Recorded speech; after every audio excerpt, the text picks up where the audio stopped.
I built a side hustle from scratch and scaled it to over $200,000 in revenue in 1 year while working full-time. And today, I'll show you what the business is and how I plan to scale it to $1 million in revenue a year. Back in 2022, I decided to make it a goal to take my family, including my parents, grandma, and aunts to a European trip since they've never been before. And I was really into travel hacking and was always on this Facebook group called 10X Travel, where people basically share a bunch of tips and advice on travel hacking. So while hanging out in the group, I noticed that a lot of folks were racking up tons of points basically through business expenses. That got me thinking about side hustle that could generate big monthly expenses. So I got on YouTube, like everybody, and searched for side hustle idea. Eventually, that led me to Amazon FBA reselling. So Amazon FBA has a few strategies, and they are basically online arbitrage, retail arbitrage, wholesale, brand direct, and private label. Online arbitrage involves buying branded stuff like Nike, Adidas, Stanley, branded product online, and you resell it at market price on Amazon. And retail arbitrage is very similar, but instead of buying stuff online, you actually go to a retail store, physical store, and you buy the product. Wholesale actually involves getting the product in bulk, in volume, from wholesalers or distributor and selling them on Amazon. And then brand direct, it's basically contacting the brand directly and then becoming an authorized reseller for their products. Private label is basically you yourself creating, marketing, and selling your own branded product on Amazon. Each one of these strategies has its own approach and also a lot of learning curve, making Amazon FBA a pretty versatile and could be challenging at first. When I decided to start Amazon FBA, I was actually pregnant with my first baby and already at the end of the third trimester, just literally weeks away from going into labor. So I quickly learned how to set up a business using my social security number. I basically went to the town, I registered a DVA, which is doing business as basically a name for your business. And then I got a virtual physical address and also obtained an EIN, which is a 9-digit tax ID for your business from the IRS. And then also opened a bank account and applied for my first business credit card, all within like 1 week. So the week before giving birth, I actually went to store like TJ Maxx,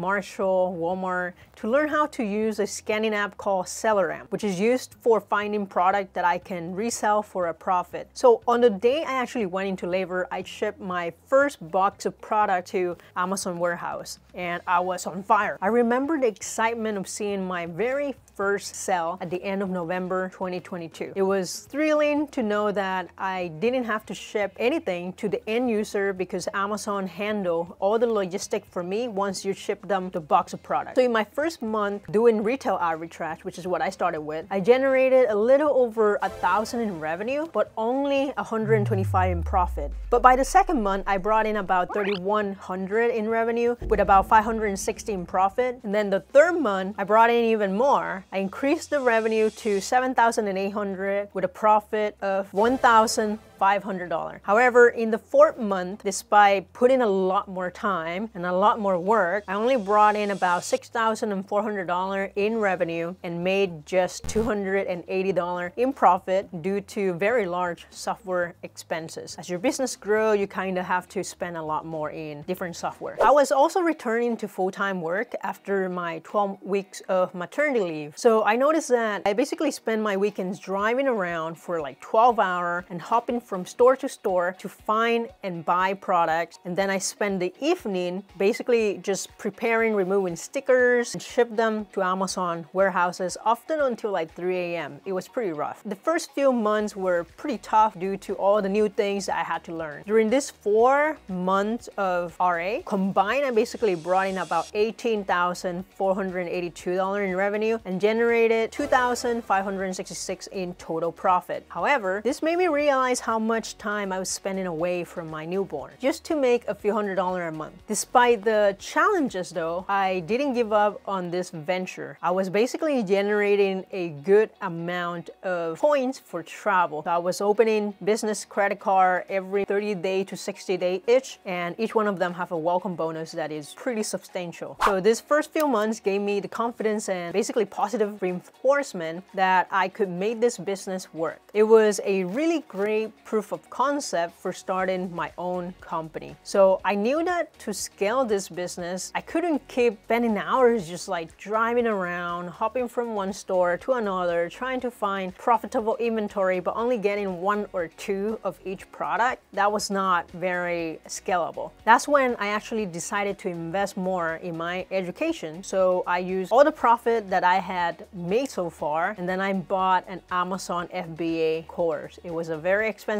one, couple of $1,000s, but it helped me transition to online arbitrage, basically buying stuff online. So I learned to basically use a software called Keepa Product Finder to find winning product to buy and resell online from the comfort of my home, so I didn't have to drive around. The time that I previously spent driving around on the weekends was now spent basically going over hundreds of thousands of products online for hours. So my first month of online arbitrage brought in about $8,325 in revenue with a profit of $975 due to additional software expenses to scale the business. Some of that is actually alright. So things started to change quickly as I became more and more familiar with OA strategy. The revenue and profit were far better compared to all the other businesses that I had tried before. I flipped furniture before, bought from estate sale and sold on Facebook Marketplace before, but nothing like this. Okay, wait.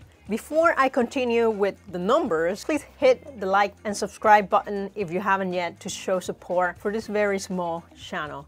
I'll greatly appreciate it. Back to the numbers. For April 2023 marked my second month of online arbitrage and my 6th month of doing Amazon FBA. I achieved $19,373 in revenue with a profit of $4,450 in 1 month alone. So by July, I hit a personal milestone of $20K in revenue with yet another $4,400 in profit. So to continue scaling this business, I made more strategic changes in September 2023. I basically outsourced all of my prep work to a prep center, which is basically a third-party company that receives and prepares my online arbitrage product. So instead of sending it to my house, I send it to a prep center and they charge a fee per unit. So additionally, I hire a few virtual assistants from the Philippines to help me with admin tasks like checking emails and stuff like that, and also sourcing. So as a result, my expenses were high in October, the highest it had been. So even though I brought in $18K in revenue, I only generated about $171 in profit. However, in November, I hit another milestone with a $31,000 in revenue and a gross profit of about $8,000. But then because of all the different expenses, the net profits ended up being about $5,000. Then in December, I generated about $34,000 in revenue and $5,700 in profit. Now, here's an interesting analytic. The most profitable 30-day period was between November 19 and December 19, coinciding with Black Friday and Christmas. During this time, I brought in about $51,000 in revenue with a profit of $11,600. That's more than what I earned in my full-time job. So in my first full calendar year running my Amazon business, I achieved $203,000 in revenue with a profit of about $34,000. But technically the $34,000, it wasn't really the net profit because we went to conferences, basically a bunch of like business travel expenses, buying new equipments and things like that. At the end, we still got some profit out of it. We had to pay the IRS, which is great, but it wasn't $34,000 net that was sitting in my bank account, unfortunately. It's good that you're like reinvesting all the money into the business because the idea is to grow it big enough that it will actually bring in profit and be able to sustain you and pay the bills. Now, this first year of running my Amazon business actually taught me several important lessons about just owning a business in general. It could be applied to any kind of business, honestly. First thing is that consistency is key. And I know this is kind of cliche, everyone talk about it, but it's important. There will be days with good results that reinforces your belief in the business, and there would be days where you will feel guilty about not spending enough time with your family, making you want to give it all up. However, staying consistent helped you learn and become more efficient in the end. So initially, I spent many hours just sourcing, preparing, learning, managing the day-to-day of the business. But by the end of the year, I didn't spend any time doing any kind of sourcing because I did most of the sourcing in September. And I basically took like October, November, December almost off. I barely spent any time in the business and I still make the most money out of it. The next one is adaptability. When you find inefficiency in a business, you gotta adapt to new strategy to improve the efficiency. That's how I went from RA to OA. Seasonality is also important. Most sales actually happen during Q3 and Q4 due to the holidays. So this year, I focused my time elsewhere during Q1 and Q2, basically doing other side hustle, and will concentrate more on this specific business during Q3, which is about right now, all the way to Q4 to make the best use of my time. I know I talk about this next one a lot, and it's networking. So follow people who are doing the same thing as you, connect with them often, and really you will never know what kind of opportunity might arise from these connections. Networking also reinforces your belief in the viability of your business because you will literally be seeing a bunch of other people in the same business achieving great success. You'll be seeing people posting about like them making consistently 30 to 100K in revenue every single month. And that basically proves that the business model works. You know,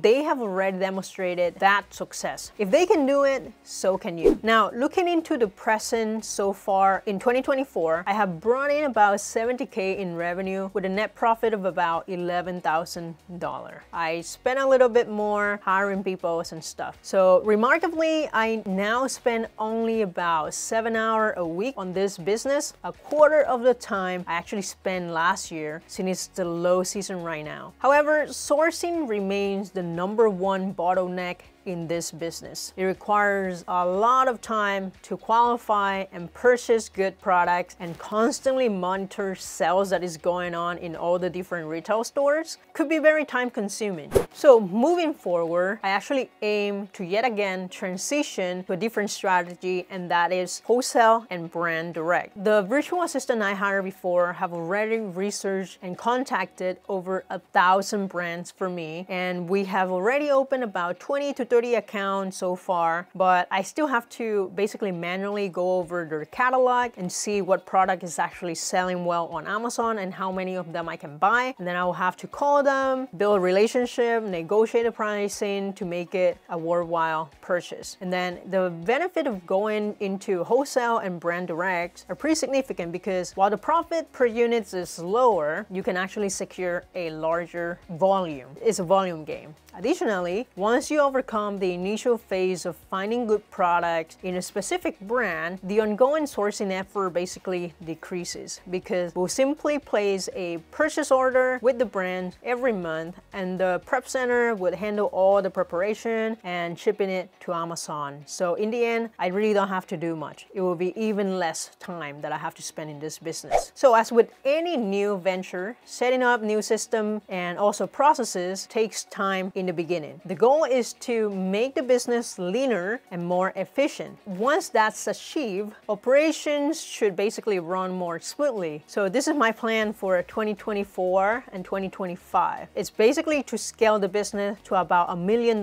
in revenue every year and expand further from from there. Now, to scale any business, access to capital is crucial. I achieved this by opening multiple business credit cards and leveraging basically their promotion, something like the 0% APR or 0% interest on purchase for 12 to 15 months, and there are plenty out there. So this essentially provided me with almost like a loan cap at the credit limit, which I didn't need to pay off until the end of the promotional period. This strategy allowed me to scale the business without using much of my own capital. So for a deeper dive into this topic, I recommend checking out my other videos on the power of credit card and the power of business credit card. Thanks for watching, and I will see you in the next one.